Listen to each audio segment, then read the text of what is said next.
মৰমৰ ছাত্ৰ ছাত্ৰীসকল, আমাৰ দশম শ্ৰেণীৰ উচ্চ গণিতৰ প্ৰথম চেপ্টাৰ সংহতি অৰ্থাৎ ইংৰাজীত ছেট, এই চেপ্টাৰটো বুজিবলৈ আমি কিছুমান ফৰ্মুলা জানি ল'ব লাগিব আৰু এইবিলাক মনত ৰাখিব লাগিব। প্ৰথম ফৰ্মুলাটো হ'ল if A intersection B equal to নাল।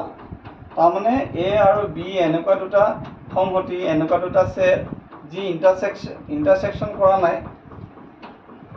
ইণ্টাৰছেকশ্যন কৰা নাই কাৰণে ইয়াক ডিন'ট কৰা হৈছে নাল দি পিনি। তাৰমানে দুইটা ডিসজইণ্ট ছেট, দুইটা পৃথক পৃথক ছেট, দুইটাই ইণ্টাৰছেকশ্যন বা অভাৰলেপিং কৰা নাই। তেতিয়া আমাৰ কি হ'ব, if A intersection B equal to null হয়, then n A union B equal to n A plus n B. তাৰমানে তেতিয়া কি হ'ব, এ ছেট এ আৰু ছেট বিৰ ইউনিয়ন ইকুৱেল টু এ ছেটত যিমান এলিমেণ্টছ থাকিব প্লাছ বি ছেটৰ যিমান এলিমেণ্টছ থাকিব তাৰ সমান হ'ব।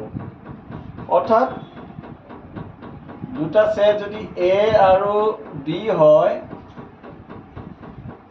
আৰু দুটা যদি নিমিলে, ডিসজইণ্ট হয়, তেনেহ'লে ইয়াত যদি এলিমেণ্টছ 3টা থাকে, ইয়াত যদি 5টা থাকে, তেনেহ'লে এন এ ইউনিয়ন বি হ'ব এন এ কিমান 3 হয় প্লাছ এন বি হয় 5 হয় equal to 8।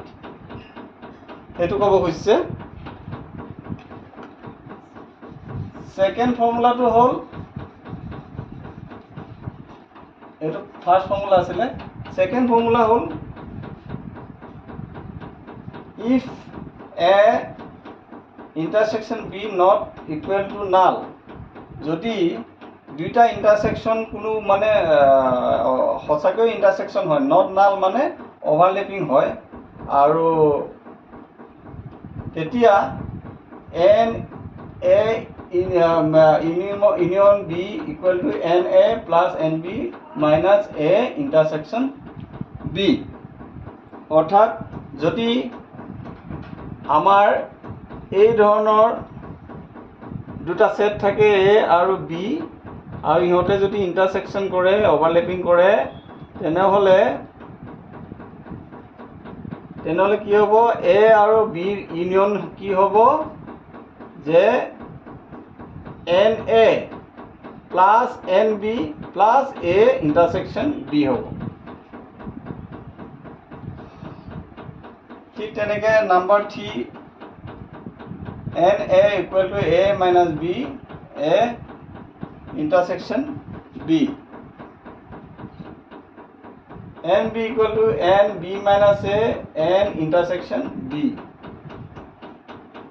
N A union B equal to n A minus B B minus A plus A intersection B.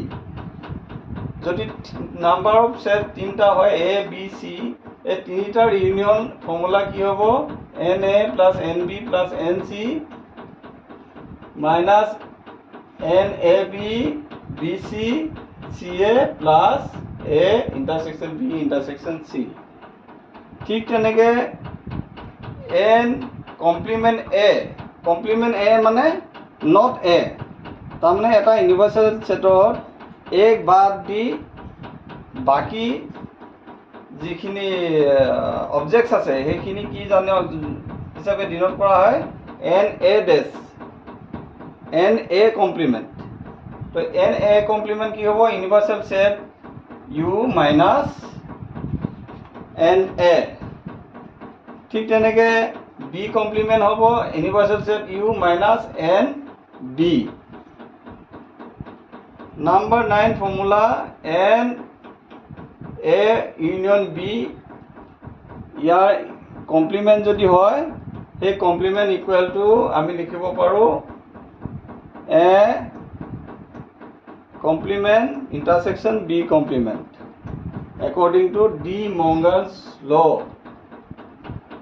Which is equal to, আকৌ যদি আমি উল্টাকৈ লিখোঁ, এইটো ইকুৱেল টু কি হ'ব, n A union B complement, আৰু যাক আমি লিখিব পাৰোঁ universal set minus n A union B.